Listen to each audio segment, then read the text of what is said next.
Hi everyone. I was watching, well, I was working on some, here I'll show. I was watching the podcasters as well as working on my family trees on Ancestry.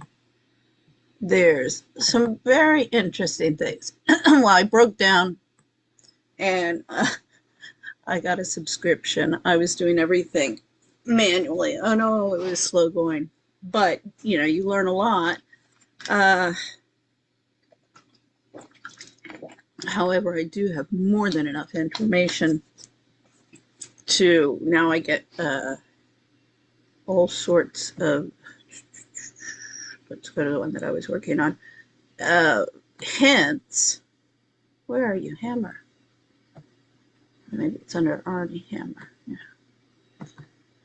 This actor, Arnie Hammer. I've just started with his family.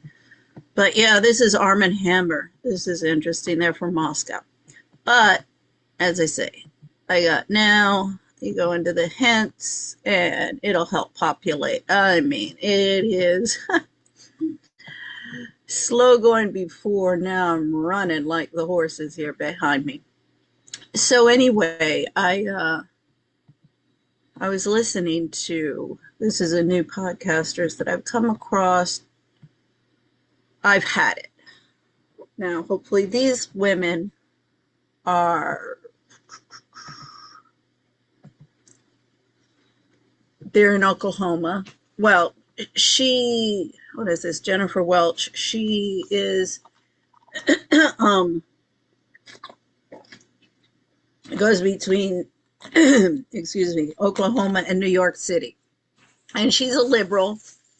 So kind of a Capote swan here going on here, but at least, so this is a kind of a, I don't think she's going to like this one, but she's a Megyn Kelly. See, this is where Megyn Kelly is like one of the leaders of the conservatives with Tucker Carlson, and she's critical of Tucker Carlson. I haven't heard anything on Megyn Kelly. She goes off on the evangelical Christians as hypocrites, and I agree with her. Now, her partner, Boots, I think her last name is Sullivan. Doesn't she call her Boots? Pumps, sorry. So she was an evangelical Christian, and let's just say she was born again into sanity. So this is, this is once again different factions and interesting take. I mean, I have always been a liberal. However, I just, in the past, well, it's now 20 years since I started with my own case in Spain, challenging the family courts. I mean, I just, with everything I went through in Spain, I mean, my husband was flipping out. He was never a violent man. This gets into the banking system. He crashed and burned as a directory of the Treasury Department of Banco Ganadero in Colombia in 2003. So we moved back to Spain. When I say never violent, I mean, he had a temper, but I was never afraid of him. And I mean, anytime I felt that he was getting out of line with my sons, I would step in. In fact, I was always very attentive of that because he did have a temper that, useless. The marriage counselors are as useless as the all the psychologists and psychiatrists. I mean, they have the family courts. The lawyers and judges don't know what the fuck they're doing, so they like, oh, okay, we'll just hire a bunch of psychologists who don't know what the fuck they're doing to decide what happens to the kids. And in the meantime, the lawyers are raking it in. The judges are laughing all the way to the bank and destroying the courts. I mean, okay, uh, in collusion with the stupid civil servants, and the whole thing's just a mess. So anyway, hopefully pumps take an interest. She was a family court lawyer, and this is where I get into total agreement with her. She was saying, let me turn on the audio now that I'm thinking of it, otherwise I'll forget. So she was saying, what's going on in my little tab there? This whole stuff about, obeying your husband. This is even where I go, I divide, if you will, with Candace Owens. I mean, I respect people, religious people. I think you should respect their religions, but they shouldn't be allowed to excuse illegal or immoral behavior.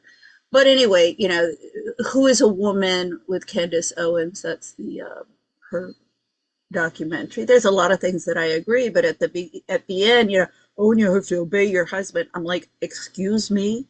That's the whole kind of crux of the matter with me challenging the courts, my family, and everything of, your husband, he destroys his career. I'm left holding the bag. I have to make sure that my family, this is not just a sideline to earn some extra money to go shopping. I have to assume responsibility for my family. Now, I'm a smart lady, and I figured it out by, and I wasn't going to go back into the financial markets. I mean, also, it would have been ludicrous after, at this point, it had been, 13 years I had been out, to get back into this crazy land. No. In fact, I was telling him, let's just move on, get out of it. I had the idea for this expat wives club, like the Federation of American Women's Clubs overseas, which was started in 1931 in London under the belief that enlightened women around the world could do much good to promote world peace. And I totally agree. The key word there is enlightened instead of a bunch of backstabbing bitches. And this gets into my case against the Federation of American Women's Clubs overseas, IMF Family Association, World Bank Family Network, UN, Local Expat Spouse Association, and all of the other expat wives clubs. But those are the principal ones that I really want to see in court, and what would be making the jurisprudence we need. I just need a couple of lawyers, human rights and other lawyers. There's a number of venues. I'm able to find that. So, this whole stuff about the women's rights movement, which has been a feminist movement, liberating women, is just bullshit. Now, hopefully these ladies will take an interest. But I was listening. Oh, there was particularly, I moved it. Well, let's go back. Let's go here to this. Yeah, Nick Fuentes. Okay, it starts here. To be good little Christian girls. And the focus is on submit to your husband, which is still very much alive in the Bible Belt. I've heard a lot of women say, well, I mean, my husband is the head of the household. That's Absolutely. Still very, very, very much alive in certain parts of the United States. And then they want their daughters to go to... Yeah, head of the household, this dictatorial type of thing. Yeah. Again, I didn't finish that.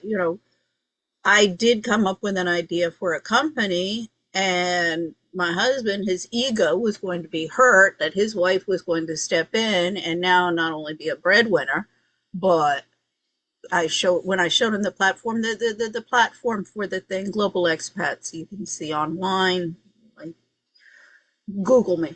And Taking Back America for the People, the business plan is there.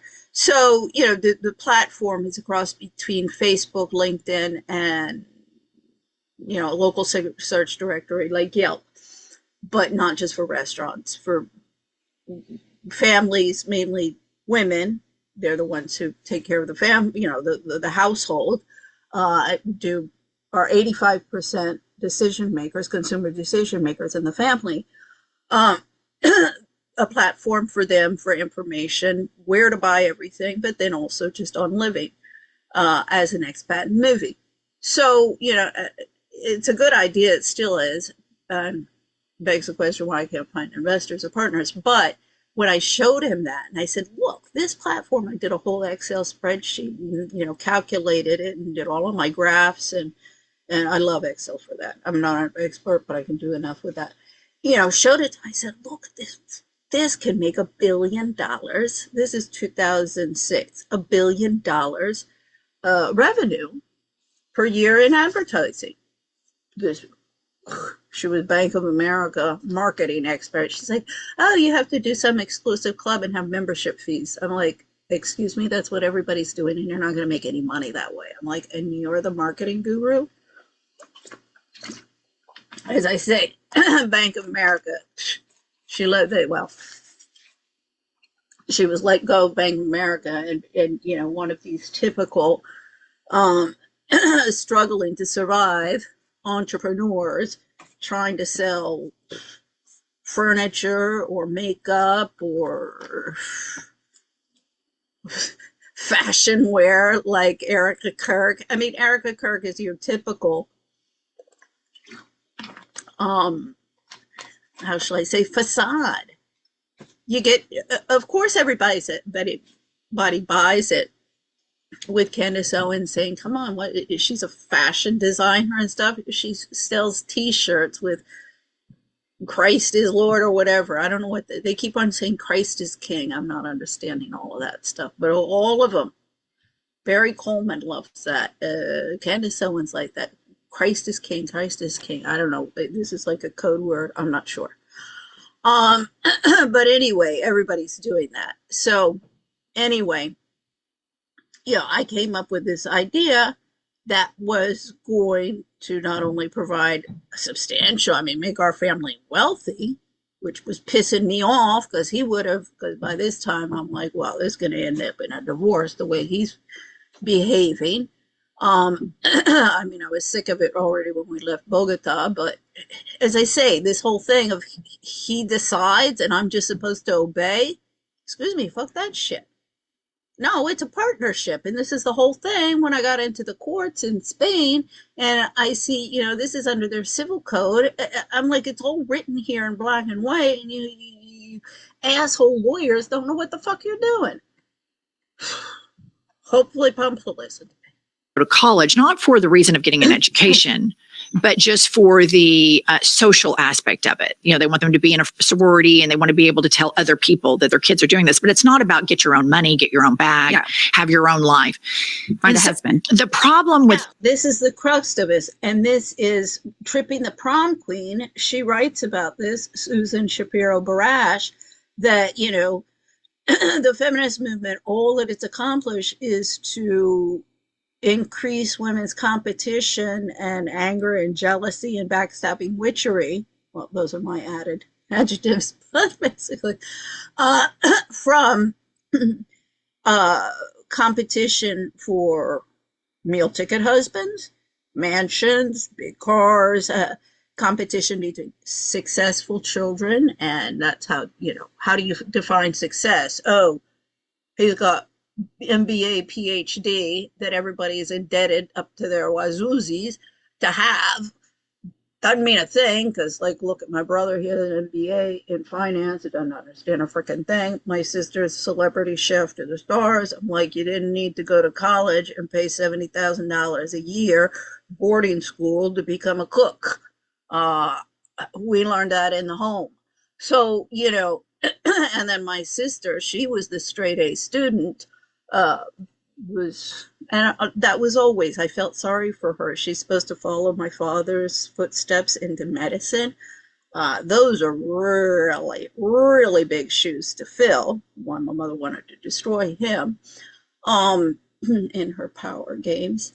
And she didn't have the intelligence or the drive. And as she said, my father said that when I told him, how much I admired him, all his dedication to his work, and he said it was hard work. All the brains in the world, it doesn't amount to a hill of beans if you're not ready to put in the work. So, she's the straight A student, but she even said, it's just figuring out how you want them to answer on the test. And I agree. And I was like, that's why I never tested well.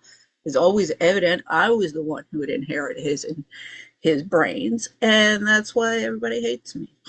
I hate it. Just glad he's, as much as I, sad that he's gone. At the same time, thank God he's not still here to see what's going on.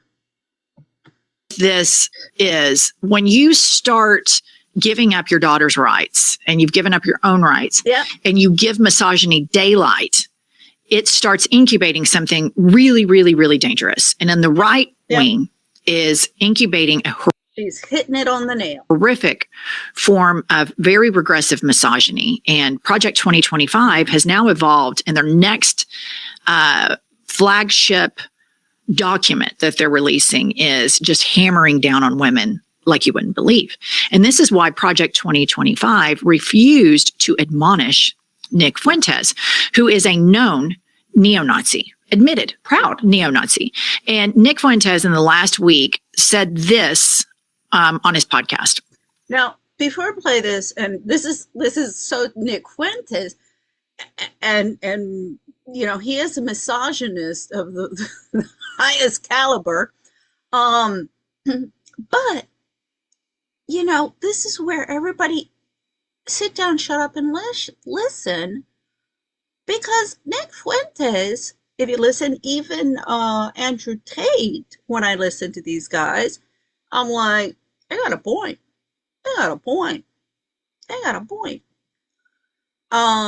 So as much as what is Nick Fuentes is going to say here is odious, at the same time, women need to stop promoting these biases.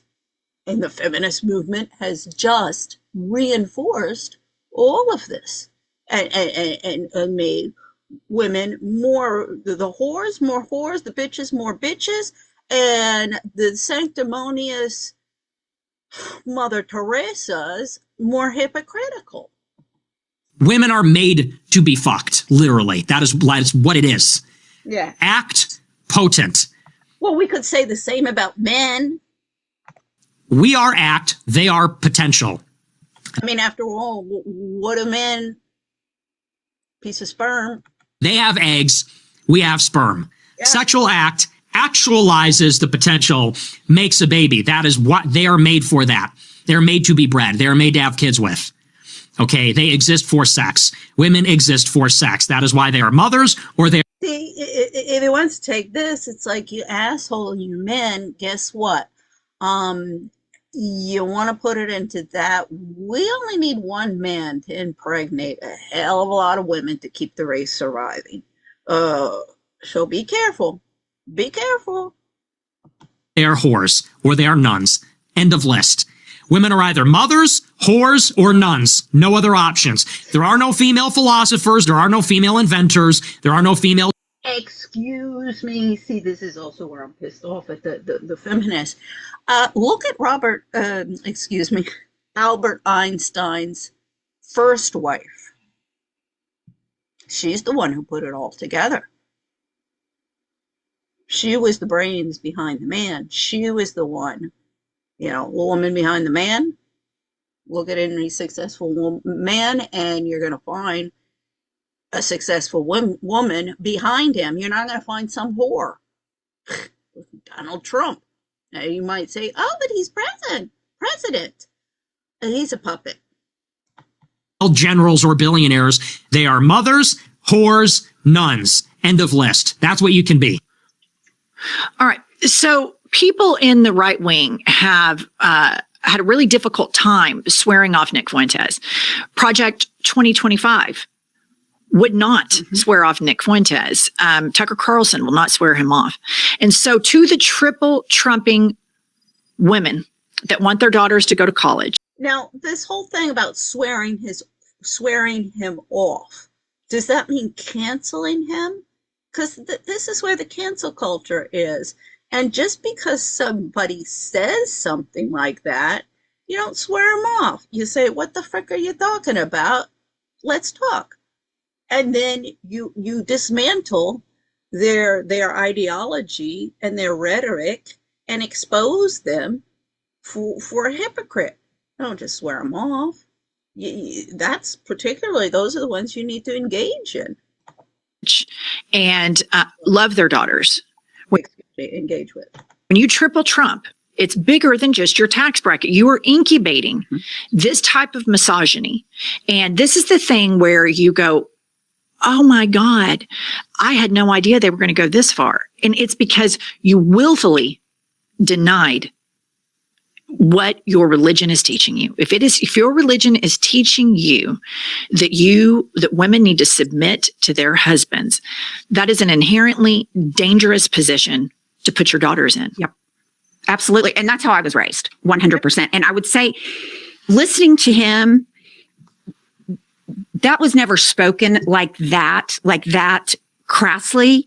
But the message growing up for me was kind of that. Like, a good girl does this and a slut does that. So the messaging, while different, the message is the same. I mean, a lot of that, I thought, that's kind of how I was raised, although it was never that outspoken, but that's absolutely going on every single day. Yeah. And I think that there's a whole lot of work we have to do in the female vote, the white female vote, and the incubation of this type of misogyny is something that should alarm everybody right now. J.D. Vance refuses to admonish Nick Fuentes. The president of the United States had dinner at Mar-a-Lago with Nick Fuentes. And this movement and his movement is called the Groypers. It is getting such a pace to it that I think it's just really, really something that we have to put a highlight on, because I'm very worried about the incubation of this form of misogyny, every bit as much as I am the incubation of racism and anti-immigration bigotry. But this type of women are a little bit more than half the population. And this type of stuff right here, this is the future of the Republican Party. And people go, oh my God, I can't believe she's saying that. No, it is. Trump is more radical than George W. Bush. Whatever comes after Trump is going to be far more radical than he is. And we're already seeing that in J.D. Vance. We're seeing it in Tucker Carlson, and we're seeing it in Nick Fuentes. And this guy's young. Oh, he's young. And I think, like, the online stuff, the radicalization that's happening online, and there's nothing that I can pick up and read through that doesn't talk about how, people are having less sex. They blame that on women achieving in the workplace, how men are so lonely, like young men are so lonely. They don't have access to women. They're isolated. And everything that I see on that, and maybe it's just projection on my part, but it blames women and women's success for how pitiful these men are. And I think...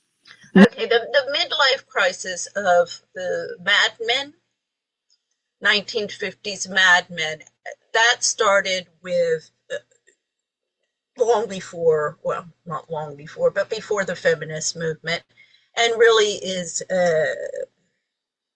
a product of urbanization and managerialism and the rise of the corporation and disempowerment of, how shall I say, the manual laborer. I'll never forget 2 conversations with my my ex-husband's father. Now, he was an atheist. Now, Jennifer Welch is an atheist, so I hope she'll appreciate this.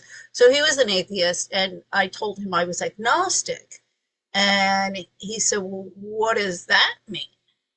And I said, well, it means that I don't know. Because, I think that you atheists who say God doesn't exist are just as extremist as the Bible waving Christian who says your soul's gonna burn in hell if you don't believe in what I tell you to believe. I find those both extremists, completely idiotic. I don't know, you don't know, nobody knows, and maybe that's why we're here, to figure it out. I don't know. So and then that was, we were talking one time, I was telling him about the Puritans. I said, yeah, the Puritan worth ethic, the Puritan um, socioeconomic model. And he was like, what do you mean? What's this Puritan worth ethic?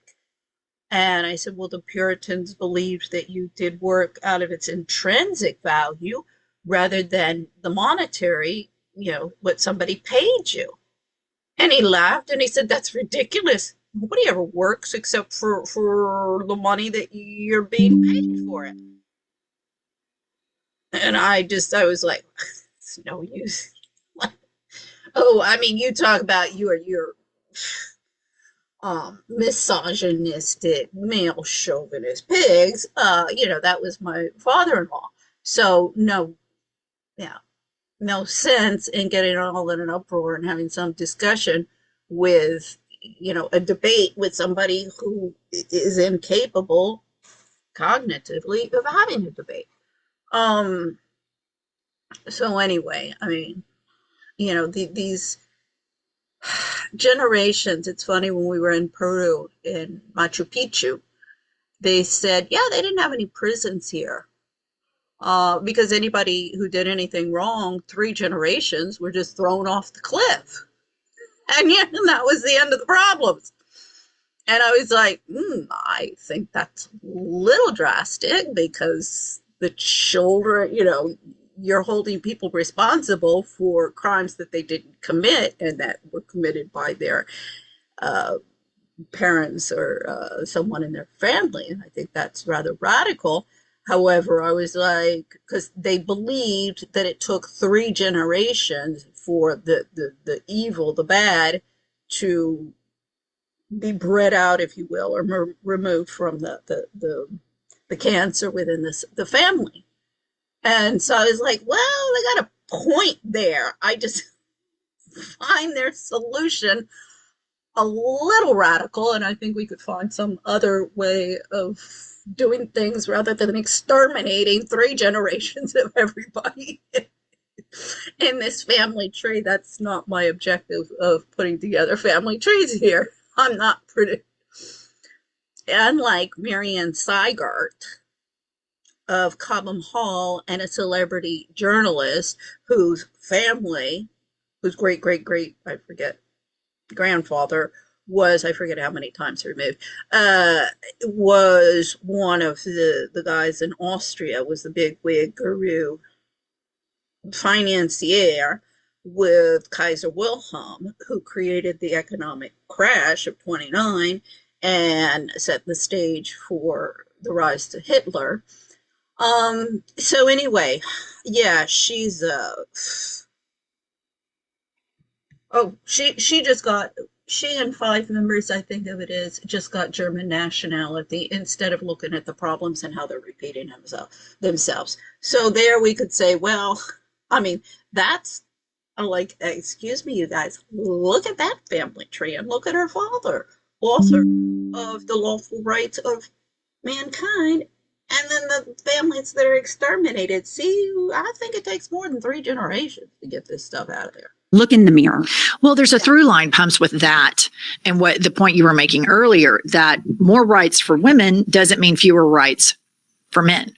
And this is the all lives in the same place. And this is something I go hard at every single fucking time. You cannot pick and choose which rights are important, which ones aren't. They're all universally connected.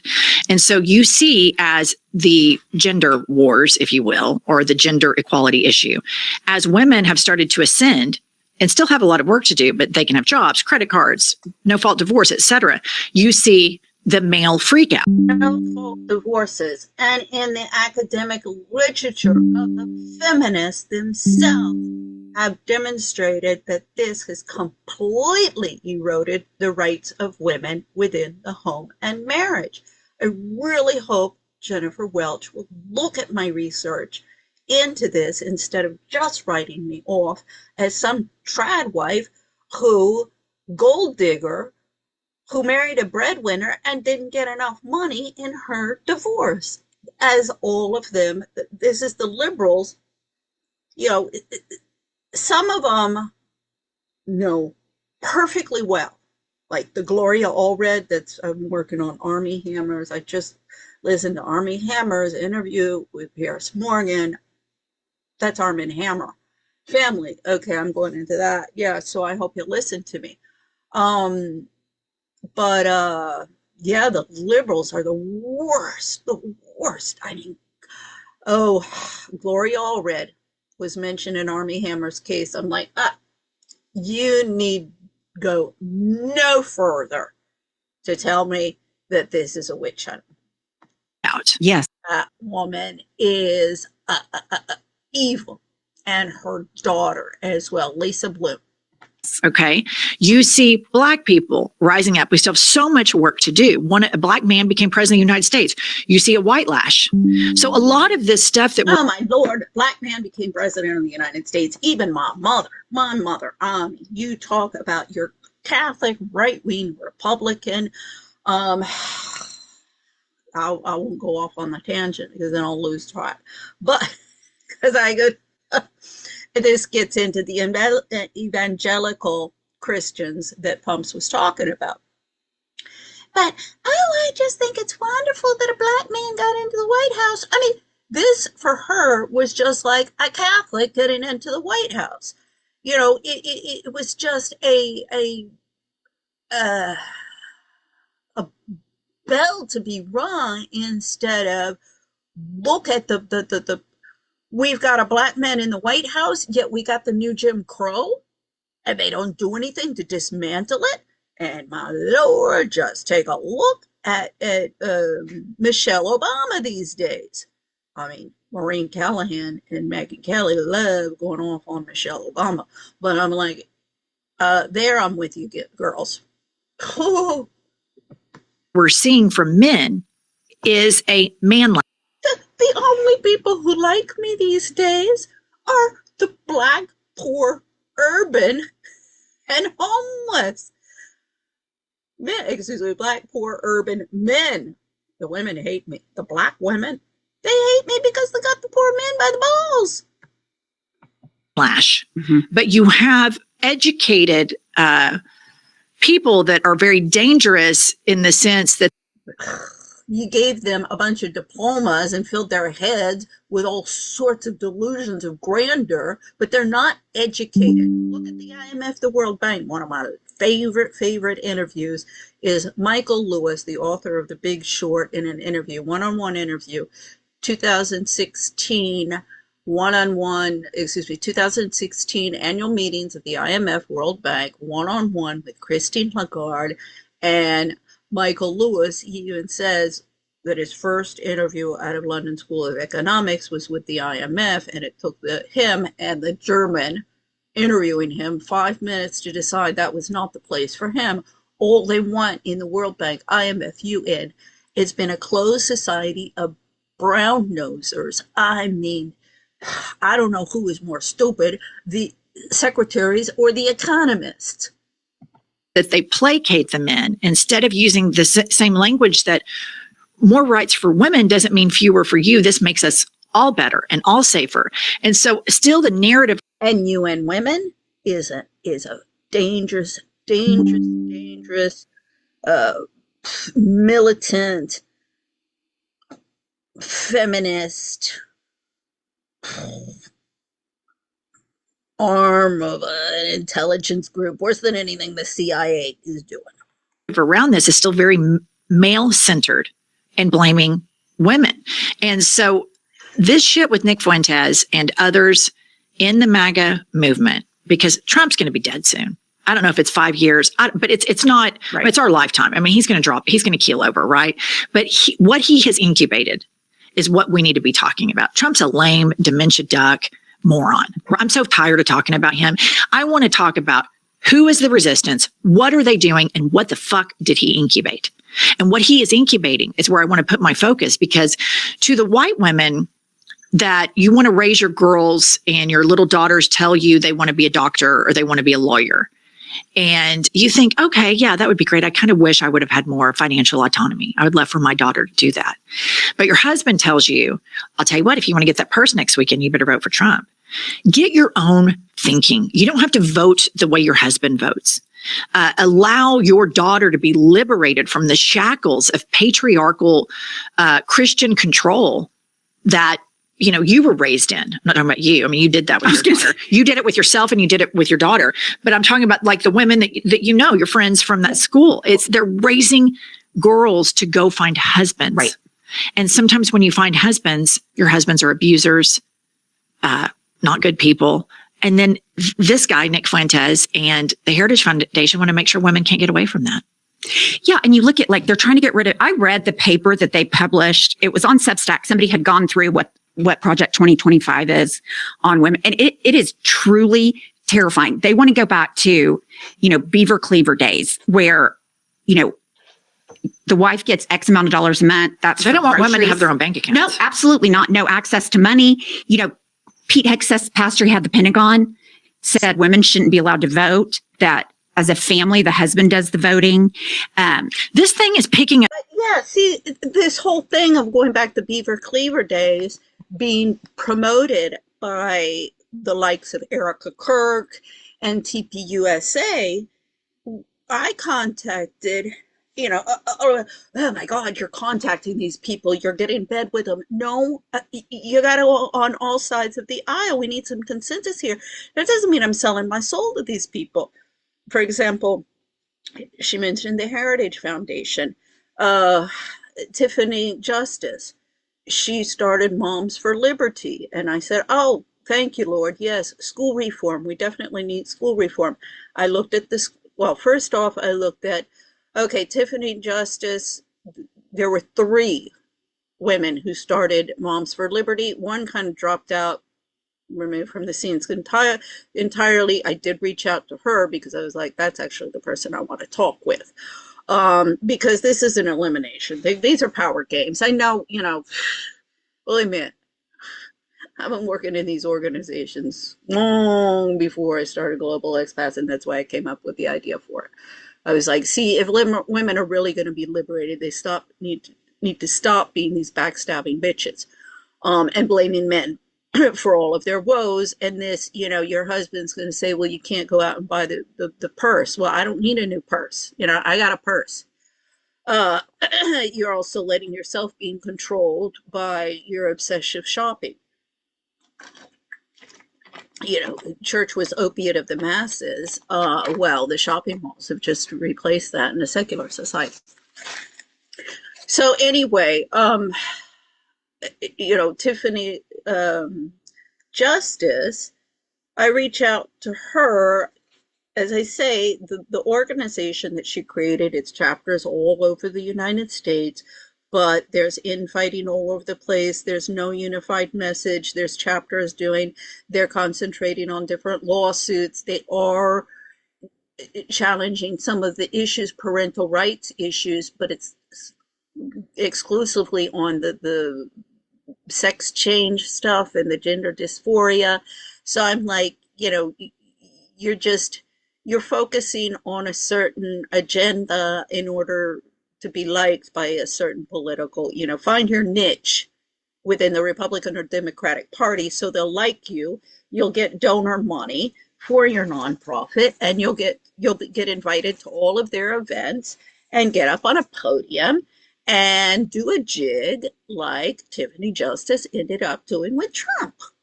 And that's why, she ignored my telephone calls, and even all the chapters ignored my emails. So, this, just ignore it till she goes away. I know this game, and both sides have been playing it with me because all I want is to clean up the courts and stop the cacophony. But, yeah, it's this whole thing. Jennifer is right in we need to focus on, instead of advancing women's rights, advancing men's rights, advancing human rights and children's rights in this. It's funny, I keep on thinking Elizabeth April. First, all the Christians are, oh, you can't listen to her. She talks to the dead. It's not actually to the dead, but they say, anybody who does any of this remote viewing, which is kind of the secular or the tarot readers, they're evil and they should not be listened to. So anyway, I'm like, wait a second, this is kind of, you guys, all you religious people, you deal in the spiritual world as well. So like, anyway. Yeah, so Elizabeth April, what's interesting is she talks about, and it's lately about what happens if we have a World War III and a nuclear war, we can just like reset. It gets into her quantum theories on quantum physics and different dimensions, alternative realities, and alternative dimensions. And it's fascinating. I mean, it's origin. She didn't come up with this, but it is fascinating. It boggles the mind. However, it's from much more, how shall I say, secular or on the boots, in the boots, on the ground perspective of that in alternative realities. Let's just look at that for a second. Like Erica Kirk and this evangelical Christian does live in this alternative reality. And their mind, and this gets into schizophrenia and children who are, we usually see that in its extreme forms, because this is what I'm saying. You have this different levels of schizophrenia where your mind cannot accept the reality of what's happening to you. As I say, sexually abused children, young, I'm talking very young. There's this one girl, she's 5 years old. She'd been sexually abused since she was a baby, and she was complete psychopath. But it's how shall I say, it was normal because her mind had to completely disassociate itself from what was happening to her. So she would develop these different realities. So if you're, and then also your entourage is what you're going to be repeated, what you're going to hear. If you're told the sky is red, the sky is red, the sky is red, and that's you're always told that color is red, well, then that's what you're going to associate. You're going to, if somebody says, well, that's blue, you're going to say, no, that's red, because all your life you've been told that color is red, it's not blue. I mean, that's taking it to a simplified form, but it makes the point. So there is this in the challenge right now of the social media podcasters or policymakers or just concerned citizens. It really is redirecting that conversation, and that's kind of where there's such conflict right now ideologically in this country, but really it's gone global with the American. I mean, this is part of the American. The narcissism epidemic, age of entitlement, Twang and Kennel, that explains this whole thing and how it was exported. But in moving forward in dismantling all of that and arriving at some sort of truth, how shall I say, or common reality of everybody, that are based on human rights standards. And this gets into human rights conventions, as I keep on pointing out. This was a book review of The Lawful Rights of Mankind by Paul Sargart, the Zurich Review, 1985, by, it's Alex Joel or Joel Alex, I always flip those.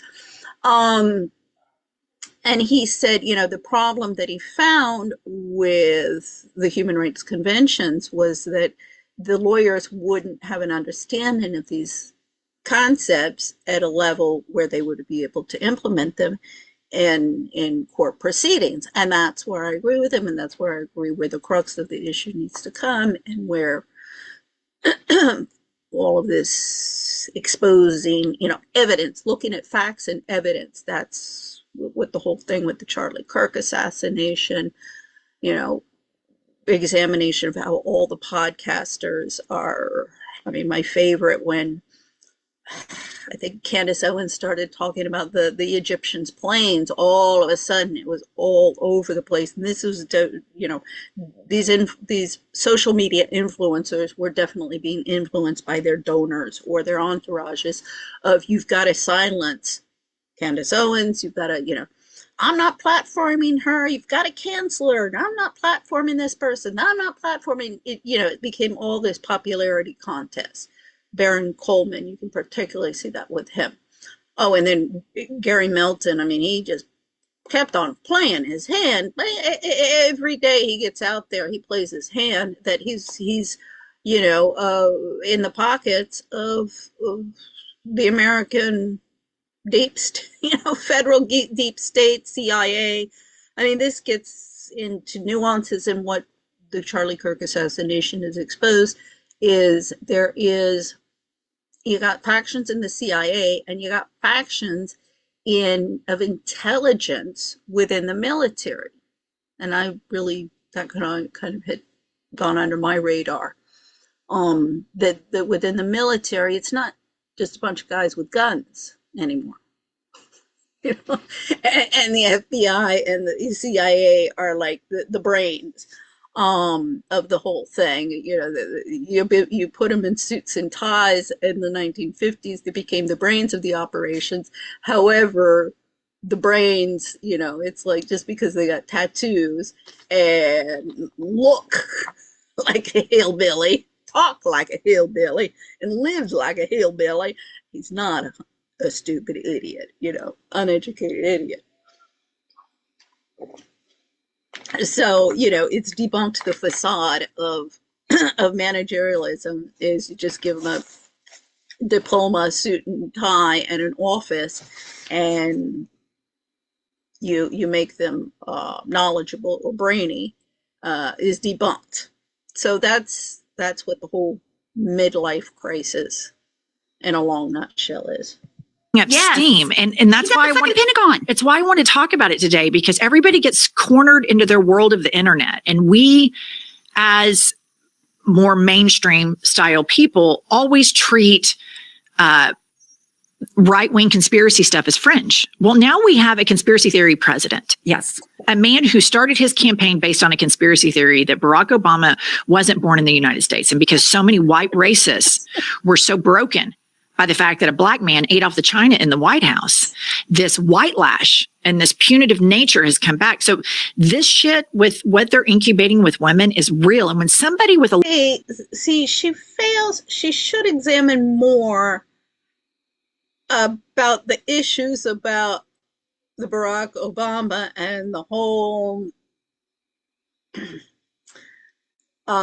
because as I say, my mother at the same time, she said, I just think it's wonderful that a black man is in the White House. And my siblings and I are like rolling our eyes because, racist, hypocrite, because my father, not a racist bone in his body. And this gets back into my grandfather.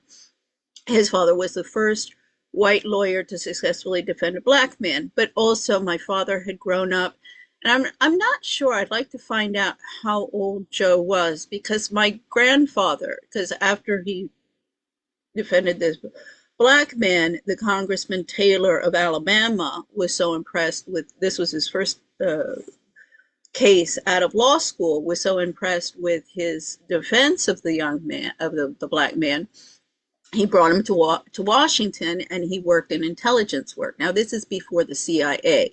This was 1910, the case.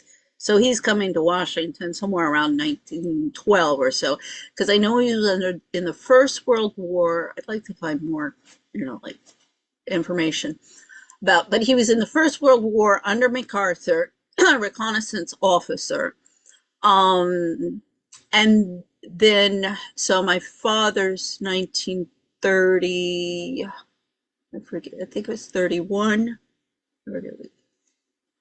My older sister with all of the dates. Yeah, okay. So as I say, she knew how to pass all of the tests and everything. She memorized the dates. I'm like, yeah. Sometimes I'm like, oh, okay, which date was that?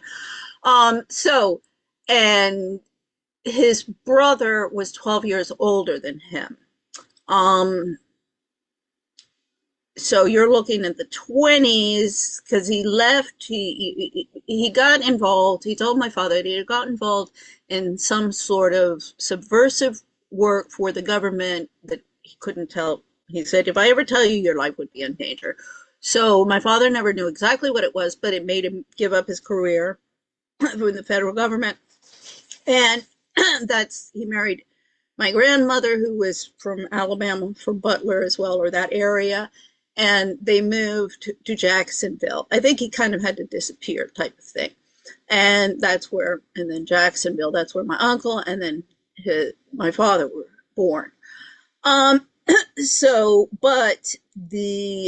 my grandfather, there was a hurricane and he found a young boy who was 9 years old when he found him floating in a boat, who his parents had been killed. Everybody had been killed in the hurricane. And he was just alone floating in a boat. And so my grandfather took him in and raised him. And so my father, I mean, he was older. So this is where I'm like, I'm not exactly sure when my grandfather found him, how old he was, how much older he was of my father. But I remember he passed away when we're moving to London. See, my mother never wanted, this was all this alienation stuff. I'm very familiar, very, very familiar. Because there was there was animosity or jealousies between my father and his brother. But my mom really played into that. So anyway, this is around 70, would be after 78 that he died. So as I say, he's older than my father. But going back again into racism, like and my father adored Joe, and you never would, he would never have it, any kind of racism. And my mom, as I say, she was this like closet racist because all of us knew what a racist she was, yet would never appear to be. But then when it came to the whole Obama's birth certificate and all of that stuff, I was like, wait a second, your grandchildren were born abroad. None of your grandchildren, because my children, my sister's children, those are their only grandchildren, were born outside of the United States. But they still, like, I'm fighting for my rights and the rights of my children, and my mom's still sitting there on the subject of the frickin' birth certificate of Obama. I'm like, it doesn't matter where he was born, his mother is American. Therefore, he's American. The only thing that you have to establish, there is some sort of rule of 30-something and having resided in the United States, which I kind of agree. But then again, I also want to challenge because my children and I have been separated for the past 20 years because of the incompetence of the American government on top of the Spanish courts. We'll go back again, my lengthy nutshell. A lot of power and organization and diabolical machinations starts telling you what they're going to do. My thing is we need to start listening. And the Democratic Party and the opposition, the resistance to this should be talking about the Nick Fuentes. Yes. Every journalist should be playing these clips for Pete Hegseth, for Marco Rubio, for JD Vance, for Donald Trump, and say, do you condemn this? Do you condemn his statement here? Because he is a part of your big tent of bigots. And so in the fight for democracy, we have to fight for so many things all at the same time. But one of the things that I've always fought for my whole life is the rights of women, and women having autonomy and agency over their money, over their bodies, over their futures. And this shit. See, this I totally agree with her. And apart from the defamation of character stuff that came in my case, I mean, that I'm furious about. And that's, Some people might just be say, well, get on with it. But they would understand the money issue. And for me, the money issue is secondary. But it's in terms of fighting for women's rights that I'm pushing so much. And this is why it's ludicrous that Women's Link Worldwide, they were the lead counsel in González Carreño versus Spain, 2014 Convention of Elimination of Discrimination Against Women. This is the second jurisprudence of violence against women as human rights violations. And, I want to challenge the Spanish defense in that case, which was that it was a judicial error and domestic remedies hadn't been exhausted. Now, I demonstrate that it's not judicial error. And one of the things that, and this gets from day one, I go in and, okay, I see in a savings account and he's flipping out and things. I'm like, I gotta get hold of the money. I don't care how much he flips out, but things are really going south, and whatever there is, I have to get control of. And I see there's about 140,000 euros, and so I'm like, okay. So I go down to the bank, and I had seen in the account it had been liquid. So there's what anybody who doesn't know what liquid is, that means that whatever investment it was, it had been finished, it's liquid, it's going to probably be rolled over into something else, but there's no reason that I shouldn't be able to pull that out as cash. I'm not going to take obviously I'm not going to walk around with that kind of money, but then transfer it into another account. And or walk away with a check in my name or something. So or even if it's to transfer it into some other joint account name, but somehow, as I say, I should be able to walk in and get a hold of that money. So the banker that I talk with, he says, no, but even I can't transfer it from that account because it's held in another account that's in his name alone. So he has to authorize transfer there. I said, what are you talking about? That's illegal. You can't have a joint account titled and transfer it into a single account. I worked in the banking system. I know I've had people try to do this to me, and I know it's perfectly, I've had to explain this to people. We cannot do that. It's illegal. So what you're telling me here, I know for a fact is illegal. So don't tell me that you can't do it. And he insists. I mean, what am I going to do? I'm furious. And then, of course, my ex-husband worked for that bank high up. My husband finds out that I show up. He's furious. I'm furious. I'm like, what the hell is this? This is bullshit. I'm like, you've told me you've, lost the money. I have been telling you for years and years and years, I want to see everything. Everything. I had even been to a lawyer before that. And I said, I want to get a hold of everything. I want to see everything. No, you can't. You have to go through a divorce to do that. I'm like, what are you talking about? That's ludicrous. And they like, no, that's the process. I said, what are you talking about? That's my property. So anyway, this gets into fighting for women's rights. This is where the rights of people are tested. Whether it's property in the form of a bank account and your money there, or property, physical property like my home, or the cars, or any of those things, even all of my clothes that I had to leave behind. All of these things. I mean, this is all damages that has been produced by these courts.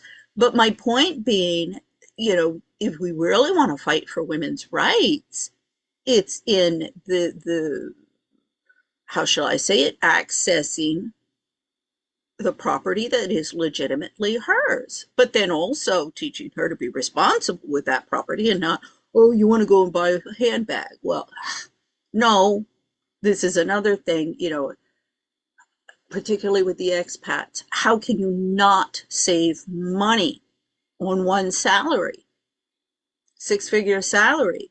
Particularly your housing's paid for, your school's paid for, and you still can't save money. You're still in debt. It is so dangerous. And it's so tempting for young hormonal boys that have been told that sex is dirty and sex is bad to just buy into this. Oh, I can marry a woman and then I can also have all these whores on the side. Right. And it's her fault. I lost my virginity. I'm having premarital sex, but it's not my fault. It's her fault. Right. I abused this girl, but her skirt was too short. I mean, I remember that my whole life.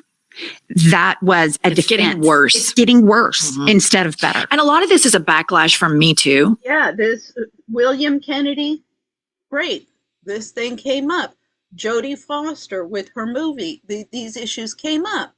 But it's also been used by the left to excuse the most horrific deviancy and promiscuity of women. And that also, it's like, wait a second, we got a whore in the White House. Me Too held a lot of people into account. And I think what we're seeing right now is a backlash. Trump's second term is a backlash to a lot of progress. A Black president, gay marriage, Me Too, holding these pervert sickos accountable. I think a lot of the resistance and releasing a lot of the Epstein stuff, whether it be Merrick Garland or Pam Bondi or whoever, Democrats, Republicans, is people, white men, thought too many good men have been punished because of this Me Too thing. That's exactly right. And I can no longer slap my secretary on the ass or put... Thank you. Well, slap my secretary on the ass. I mean, never did that happen. Not even inappropriate touching when I was, so, all of this, and I mean, I was working for a senator when I was 17 years old. I was working on Capitol Hill. I was working in nightclubs and discotheques. Well, I mean, I do remember one of my favorite stories is, so I am working in a nightclub and I've got, it was in Georgetown. We called it Euro Trash. We had a lot of like Lebanese, tons of like wealthy Lebanese playboys who would come in there. And, but some of them were in my class at school at GW. So I knew some of these people. And so I have this platter of drinks. And I mean, it was crowded. It was a crowded place, and you'd have to walk through with the drinks up above your head and have everybody, dancing and popping all of those poppers and stuff. And they're all like, bumping each other and stuff. And I just like push them through. And actually, I'm like, oh, give me a platter with drinks and I'll get through this thing real fast. Because they learned very quickly, if I push you out of my way and I'm coming through, you better let me through, because if you keep on bumping me and this freaking thing comes down with the drinks on it, it's coming down on your head, not mine. And they learned that real fast because it happened once. And so, I'd have to get through. I'm going through slowly and stuff, but I'm pushing them and I got these drinks. So as I say, now I got off my train of thought. But this whole stuff of the victim always, well, also, this is one of the reasons why I left the United States. The men as much as the women whoring themselves out. And as I got on this because I'm in the middle of it. As I say, I'm at ground zero. If anybody's going to be fondling and shit, but also, I was like, don't fuck with me. I remember I always had a diamond ring on my left hand. I mean, dime store thing. And I'm engaged. Like, don't bother me. put my hand over her boob at work. I read an article just the other day about that and I'd heard that originally, like people like CEOs on Wall Street or whatever. Maybe I heard somebody say it, that they felt emboldened now that they didn't have to be so, politically correct. Yeah. He said, now we can say retarded and pussy again. Right. And I just read an article again, like they're still talking about how, to use Mark Zuckerberg's word, neutered. That they couldn't do all that. And here's the thing I want to say about that. Mark Zuckerberg said that he felt neutered in the workplace because of Joe Biden's policies. If you feel like an 82-year-old man who I could tell was old as shit, knocking on death's door, neutered you, you were neutered before. You were never going to be a fully realized penis. It was never going to happen for you, Mark Zuckerberg. If the policies of an 82-year-old man neutered you, that dick was never going to get hard. Ever. There wasn't a bottle of Viagra big enough that could make this thing happen for you. And that's the thing that I feel like. See, also here they're demeaning and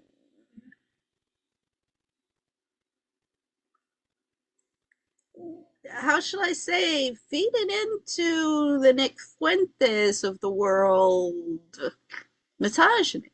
Like in this fight for our democracy, we have to be forward thinking as well as to what these people are incubating, because the Democratic Party, myself included, would hear Trump and I would assume, well, nobody's going to elect him. That's crazy. Yeah, nobody would. He's so overtly racist. Mm-hmm. And we have to start looking at. Yeah, well, I hope that Jennifer Welch and Pumps, I think it's Pumps Sullivan, will listen to me on this. Listen to this. So the night before the 2016 Democratic elections, and I mean, I'm even out there, like, with demonstrations, with banners out on the street saying, oh my Lord, vote for Hillary Clinton, because Trump, I mean, he is New York bankruptcy building con artist all the way. But what I don't understand, Jennifer Welch, this is what she buys into when she goes to New York.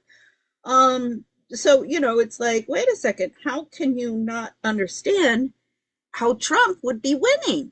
Like, this is what New York has been loving for all, and everybody's following New York and the Capote Swans, and we can go back to the robber baron heiresses, Mrs. Astor versus Mrs. Vanderbilt, so like, how can you not understand what's going on here?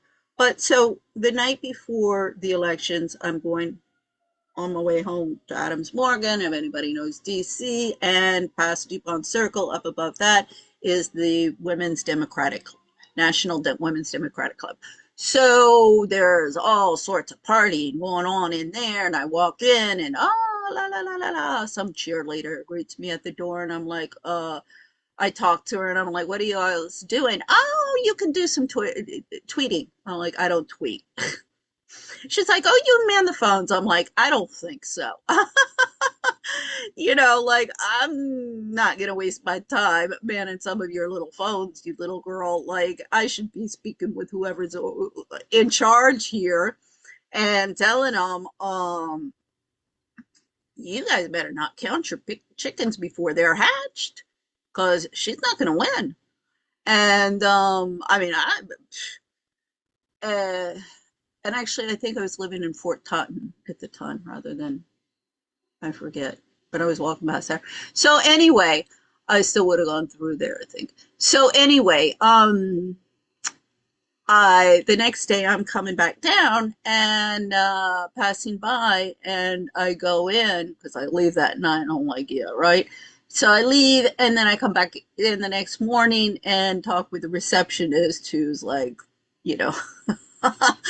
look like somebody had died and they're preparing the funeral. And so anyway, great, breaking glass ceilings just didn't happen. And so I'm talking to her, and she said, oh my God, you should be on our panel discussion that they're reorganizing. And I said, yeah, you're right, I should. And so then I speak with Nucci a couple days later, Nucci Courtier, who's the president at that time, and she finds out who I am, and it only takes her, 5 minutes. And she's like, oh, I gotta go. You know, somebody at the door hangs up on me. I'm like, screw you, ladies. Screw you, ladies. As I say, you know, by 2015, I had it with the human rights and the domestic violence people and National Organization for Women, Feminist Majority Foundation, Women's Link Worldwide. Then there's Carrie Bettinger Lopez. She's the lead counsel on Gonzalez Linehan versus USA 2011. At 2015 cocktail party where I'm like, I'm done. This is the National Coalitions Against Domestic Violence. You know, one another, their cocktail party, and she's like, oh, we just love your blogs. I'm like, you're kidding me. I've been contacting you for years to please submit to the international courts, and you're telling me here at this cocktail party you love my blogs? I was like, oh, screw you, lady. I was like, I'll see you in court. I mean, it's all a facade. It's all bullshit. Trump is dementia doc boy. Yeah. He's going to drop dead or be termed out. Supreme Court's starting to buck him a little bit. He barely knows where he is half the time. So we have to start looking at what he's incubating. And the Democrats need to start attacking this and start putting the J.D. Vances in clips with Nick Fuentes, putting the Heritage Foundation. Wait a second, the J.D. Vances. What about Usha? And Stephen Miller's wife, Katie? Oh my God, she played her hand real well in the interview on Piers Morgan. I was like, look at that little girl. Don't tell me that she and her husband are not the new Goebbels. Make the Heritage Foundation so fucking toxic. Such a toxic organization. No, instead you stick Tiffany Justice over there. All of your nonprofits are toxic. That Marjorie Taylor Greene, after her expose all congressional hearing on the nonprofit problem, she leaves Congress and ignores my emails. I mean, they refused. This is a conservative think tank that used to have kind of a legitimate standing. They've gone so far right. And that's the thing about Trump, man. He has broken so many people to their worst impulses. Yeah, that's so true. Because the Heritage Foundation is fucking crazier than shithouse rats. And they, like, part of their board left because they would not condemn Nick Fuentes. Fucking crazier than shithouse rats. I'm going to have to remember that one. Fucking crazier than shithouse rats. Okay. One of my other favorites that I always love. This is came out about HHS on one of the Joe Rogan podcasts. And the guy said he was going over to HHS and somebody told him, oh, you're going to be smile fucked. I said, oh, that's what it is. That's what's happening to us up on Capitol Hill. Whenever you go to a government agency, that's what you call it. That's what they're doing. It's called smile fuck. They screw you over while they smile in your face, give you a pamphlet full of all sorts of bullshit while they're fucking you over. Like that's their guy. Yeah, because they know they want his. Well, furthermore, they're not condemning tells you exactly how diabolical their plans are. Absolutely. And that's where you have this weird intersection of these white Christian nationalists with oligarchs. Yeah, it is the strangest because they don't want democracy. White Christian nationalists don't, because then they don't have power if the people have power. The oligarchs don't want democracy because then they don't have power if the people have power. And for very insecure, neutered people, everyday people having power is a real threat. And it's a real tell on how broken, emotionally stunted, and evil they are to their core. I mean, that's one of my biggest things about all these oligarchs is you have all this fuck you money and you can't tell Donald Trump to fuck off. Exactly. Tim Cook, you run Apple. Like, you have everybody on the planet at your fingertips and you're bowing. They're so undeserving. Yes. I would be such a good billionaire. I would be the best billionaire. See, the thing is, we would never be billionaires because in order to be a billionaire, you have to exploit people. Yeah. You have to be heartless and you have to. See, that's not true. That's not true. My whole Global Expats project wouldn't I mean, as I say, when I came up with the model for the platform, and I'm right. I mean, this was 2000. This is 20 years ago. I said this is the way to go. The advertising, you're going to make a fortune. All of these podcasters. I had that idea for the how shall I say it, the magazine portion of the website, which is Good Housekeeping meets Cosmopolitan meets Vogue, for uh, a, a homemaker. I mean, we moved. Let's see. I lived in Paris 3 different times, Madrid 2 different times. We also went on vacations all the time. But in moving a household, I think I did it 8 times or so in 15 years. So I know, okay, here's the moving list. Here's what you got to do. Check, check, check, check. But there's a lot of things and people who haven't ever done that. Some of them are overwhelmed. Whatever. Some just need some advice. But I was like, make a fortune. I'm not going to exploit anybody. That's precisely all of my work in like research, whether it be the IMF or all of the restaurants where I've been working ever since, in terms of human resource management, and this comes under motivating employees, all of this, all of the rhetoric is there within the human resource management literature. Is just got a bunch of psychopaths in the industry.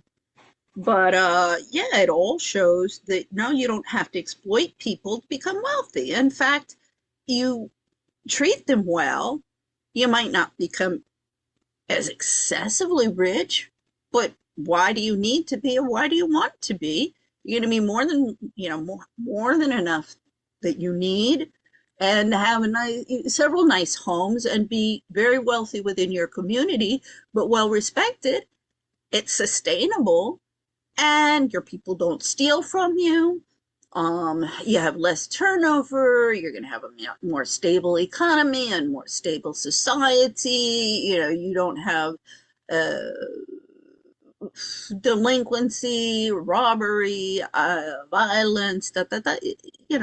Just if you have fair trade, and as I say, the socioeconomic model of Adam Smith rather than Bernard Mandeville, you'll be amongst the wealthiest without being these schmucks.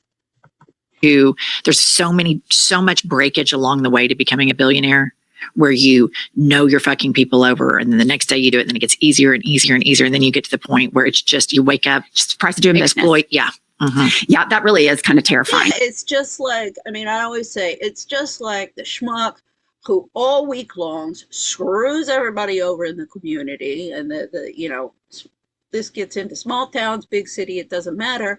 And then on Sundays, they go and they stick a big wad of money in the basket, the collection basket, for everybody to see how generous they are. And everybody knows, oh, he's a big schmuck. But then everybody says, oh, look what a wonderful man he is. Look how much he donates to fix all the problems that he creates. All right. I have some cleanup here. I received a postcard in the mail, since we're going over all my mail. And it is from Michael and Gary. And Joe and Jake Wellen. And they said, flew all the way to see your show. Instead, watched Mother Nature's performance. 0 stars, would not recommend. We still love you, though. So these are 4 of our very original Gaytriots that like diehard stan fans of the pod. And our tour organizer, Marcus is his name. Marcus was like, I'll tell you what, in February, you should go to Atlanta because it won't be cold there. Mm-hmm. And so that'd be a great thing for you to do a little back to back. And we said, okay, we'll go on tour as long as they're matinees, because we don't like to stay up late. So we plan it, sell out 2 shows, which is a miracle.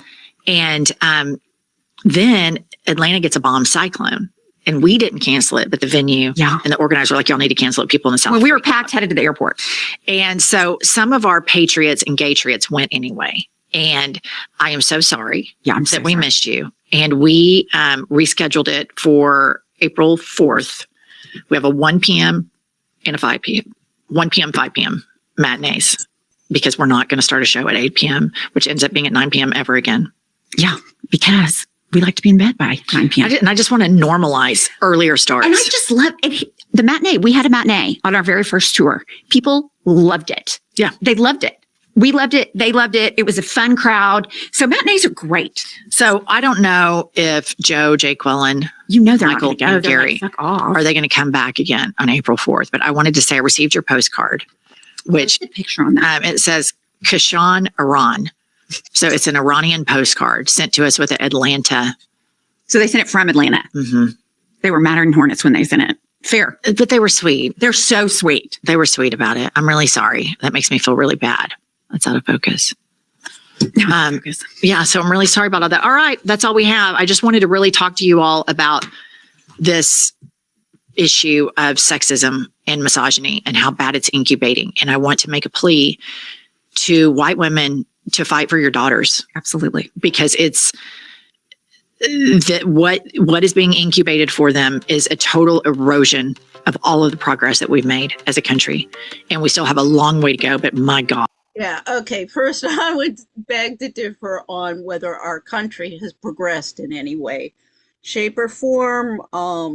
Maybe some, yeah, I mean, definitely 1950s of my mother delusions or whatever you want to call it, father knows best, the whole kit and caboodle, Nancy Reagan, all of that. Yeah, okay, we could make the argument if there's progression there. But anyway, this is not just for the daughters, it's also for the sons. And my sons particularly, I mean, I desperately want grandchildren, and I want them to have a happy and fulfilling life. And that's what keeps me fighting day after day after day. But I want some sane, honorable women as their wives and as the mothers of their children. And I'm fighting for that as much as everything else.